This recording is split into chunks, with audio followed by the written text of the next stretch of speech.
বেশ্যা, সাধুর নগরে বেশ্যা মরেছে, পাপের হয়েছে শেষ। বেশ্যার লাশ হবে না দাফন, এইটা সাধুর দেশ। জীবিত বেশ্যা ভুগে তো আচ্ছা, মরিলে যত দোষ। দাফন কাফন হবে না এখান, সবে করে ফুসফুস। বেশ্যা সে তো ছিল খাস মাল, তোদের রাতের রানী। দিনের বেলা ভুরু কুচকাও, মরিলে দাও না পানি। সাধুন সুনামের ভেগ ধরিয়া দেখালি দারুণ খেলা, মুখোশ তোদের খুলবেও চিরে, আসবে তোদের বেলা। রাতের আধারে বেশ্যার ঘর, স্বর্গ তোদের কাছে। দিনের আলোতে চিনো না তাহারে, তাকাও না লাজে। চিনি চিনি ভাই সব সাধুরেই হরেক রকম সাজ, সুযোগ পেলেই দরবেশি ছেড়ে দেখাও উদুম না। নারী আমাদের মায়ের জাতি, বেশ্যা বানালোকে।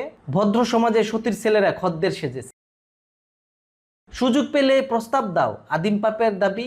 স্বামী যখন মরল ভাবির দুধের শিশু কোলে, ভদ্রদেবর সুযোগ খুঁজে সহানুভূতির চলে। দিনের মতো দিন চলে যায়, হয় না তাতে দোষ। মরা লাশের সুযোগ পেয়ে কাঠ মোল্লার রোষ। মোল্লা সাহেব নায়েবে রসুল ফতুয়া জারিয়া কয়, পতিতা নারীর জানাজা কবর এই এলাকায় নয়। সুযোগে সুধায় আমি ওরে মোল্লা, জানা যায় যত দোষ। বেশ্যার দান নিয়েছ জোলায় তুমি বেটা নির্দোষ। বেশ্যার তবু আছে পাপ বোধ, নিজেকে সে ভাবে দোষী। তোমরা তো বেটা দিন বেচে খাও, হচ্ছ খোদার খাসি। আল্লাহর ঘর মসজিদে আছে বেশ্যার দান, কলমে পড়েছে সে হতো তবে নামিতে মুসলমান।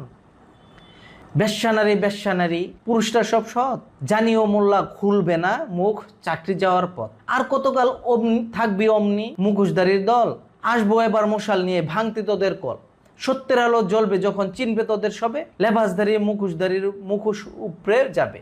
এভাবে আর চালাবি কত সলসাতুরির খেলা, আসছেন তিনি এবার তোদের বিদায় নেওয়ার পালা। সংগৃহীত কবিতাটি মূলত কাজী নজরুল ইসলামের নামে চালিয়ে দেওয়া হয়েছে, কিন্তু কাজী নজরুল ইসলামের রচনাবলিতে নাই, এবং পতিতার লাশ নামে শেখ সাজ্জাদুল ইসলামের নামেও কিন্তু কবিতাটা প্রচলিত আছে। ধন্যবাদ, সবাই ভালো থাকবেন।